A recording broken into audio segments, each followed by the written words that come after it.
તો એકાદશીના દિવસે જરૂર કરો આ કામ। હિન્દુ ધર્મમાં એકાદશી તિથિનું ખૂબ જ મહત્ત્વ માનવામાં આવે છે। વૈશાખ વદ માસની એકાદશી 2 જૂન અને રવિવારે છે।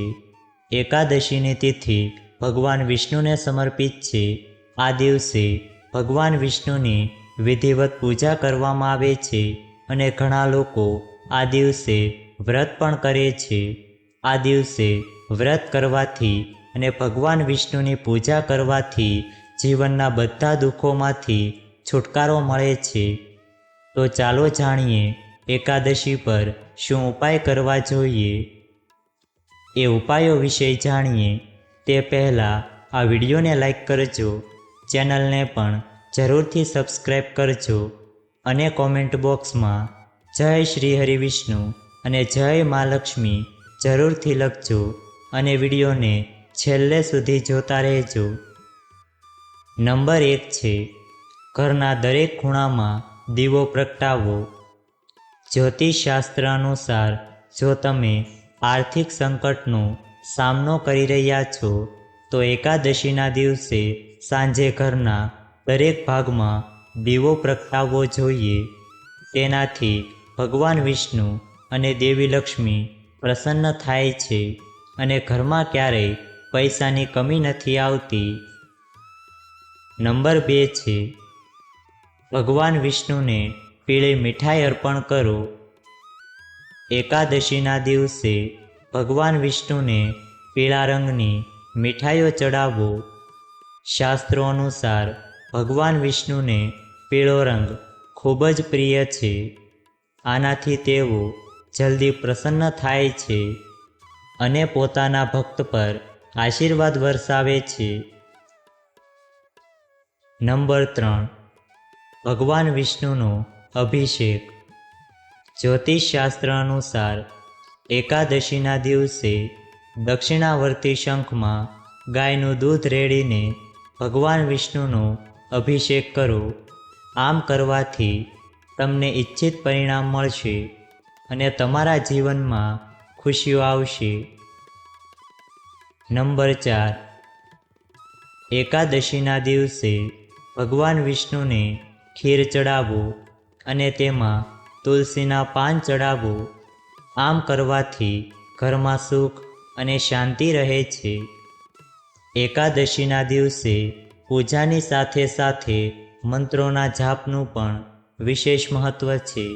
આ દિવસે ઓમ નમો ભગવતે વાસુદેવાય નમઃ મંત્રનો ઓછામાં ઓછો 108 વાર જાપ કરો।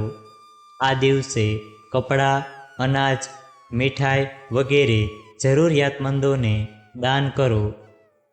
નંબર 5 એકાદશીના દિવસે શંખમાં તુલસી દળ ઉમેરીને ભગવાન વિષ્ણુને જળાભિષેક કરવાથી સવિશેષ લાભની પ્રાપ્તિ થાય છે।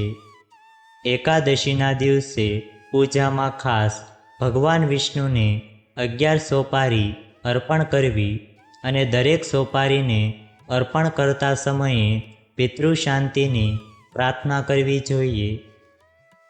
નંબર 6 એકાદશીના દિવસે પીપળા પાસે ગાયના શુદ્ધ ઘીનો દીવો પ્રજ્વલિત કરીને તેની 11 પરિક્રમા કરવી જોઈએ।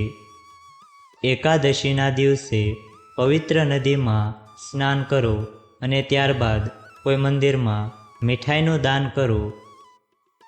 નંબર 7 એકાદશીના દિવસે 1 રૂપિયાના સિક્કાને સરસવના તેલમાં ડૂબાડીને ત્યારબાદ તેને ભગવાન વિષ્ણુના મંદિરમાં અર્પણ કરવો જોઈએ। ઘરની દક્ષિણ દિશામાં અક્ષતની પોટલી બાંધીને રાખો। દર શનિવારે આ પોટલી બદલીને તે અક્ષતને મંદિરમાં અર્પણ કરો। નંબર 8 એકાદશીના દિવસે ચણાની દાળ ગાયને ખવડાવવી અને પીળા રંગના પુષ્પ પવિત્ર જળમાં પ્રવાહિત કરવા જોઈએ। આ સિવાય 1 મુઠ્ઠી અન્નમાં સરસવનું તેલ છાંટીને તેનું કોઈ જરૂરિયાતમંદ વ્યક્તિને દાન કરવું જોઈએ। નંબર 9 એકાદશીના દિવસે કેળના વૃક્ષની પૂજા કરવી અને કેળના પાન પર હળદરથી તિલક કરવું અત્યંત શુભદાયી મનાય છે. આ દિવસે વાનરો કે હાથીને કેળા ખવડાવવા જોઈએ અથવા તો કોઈ જરૂરિયાતમંદને કેળાનું દાન કરવું જોઈએ. નંબર 10. દરેક મનોકામના થશે પૂરી. જ્યોતિષશાસ્ત્ર અનુસાર જો કોઈ વ્યક્તિ આ દિવસે પૂજા અને ઉપવાસની સાથે કેટલાક જ્યોતિષીય ઉપાય કરે છે, તેની બધી સમસ્યાઓ દૂર થઈ જાય છે અને વ્યક્તિની તમામ મનોકામનાઓ પૂર્ણ થાય છે. ત્યારે ચાલો હવે જાણીએ અપરા એકાદશીનું મહત્ત્વ. અપરા એકાદશીનું વ્રત કરવાથી તમામ પાપ ધોવાઈ જાય છે. તેની સાથે વ્યક્તિને મોક્ષ પણ મળે છે. ભગવાન વિષ્ણુની પૂજા કરવાથી જીવનમાં સુખ અને સમૃદ્ધિ આવે છે. જો તમે આર્થિક સમસ્યાથી પરેશાન છો તો એકાદશીના દિવસે ભગવાન વિષ્ણુની સાથે માતા લક્ષ્મીની પૂજા કરો. આમ કરવાથી તમે આર્થિક રીતે સમૃદ્ધ બનો છો. એકાદશીનું વ્રત કરવાથી શરીર પણ રોગમુક્ત રહે છે. ભગવાન કૃષ્ણએ યુધિષ્ઠિરને આ વ્રતનું મહત્ત્વ જણાવ્યું હતું. ભગવાન કૃષ્ણએ કહ્યું હતું કે જે ગુરુ છે પણ જરૂરિયાતમંદને નથી ભણાવતા, શક્તિશાળી છે પણ દિવ્યાંગની મદદ નથી કરતા, ધનવાન હોવા છતાં ગરીબની મદદ નથી કરતા, તેવા લોકો મૃત્યુ પછી નર્કમાં જાય છે. પરંતુ જે લોકો એકાદશીનું વ્રત કરે છે તેને આ પ્રકારના પાપમાંથી પણ મુક્તિ મળી જાય છે.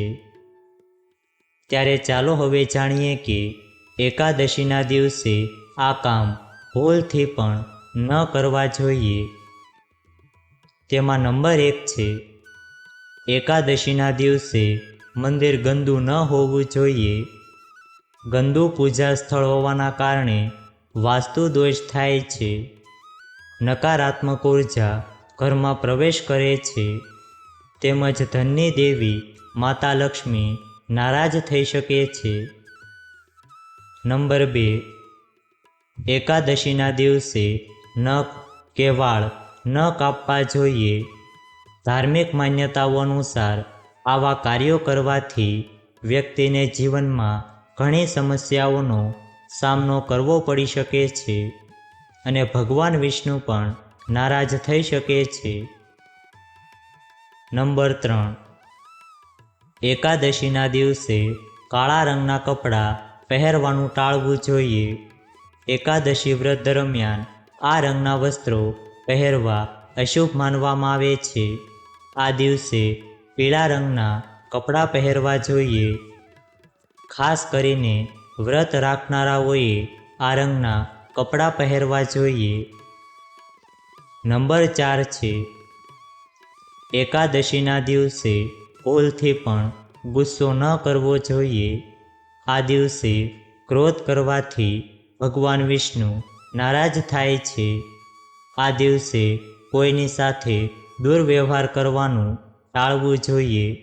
એકાદશીના દિવસે કોઈ પણ વ્યક્તિ પ્રત્યે ખોટું ન વિચારવું જોઈએ. જો આ વિડીયો તમને પસંદ આવ્યો હોય તો વિડીયોને લાઈક કરજો, ચેનલને પણ જરૂરથી સબસ્ક્રાઈબ કરજો અને બાજુમાં આપેલા બેલ આઇકનને પ્રેસ કરીને ઓલ ઉપર સિલેક્ટ કરી લેજો, જેથી તમને વિડીયોની નોટિફિકેશન સૌથી પહેલાં મળતી રહે. અને કોમેન્ટ બોક્સમાં જય મા લક્ષ્મી જરૂરથી લખજો. વિડીયોને છેલ્લે સુધી જોવા બદલ આપનો ખૂબ ખૂબ આભાર.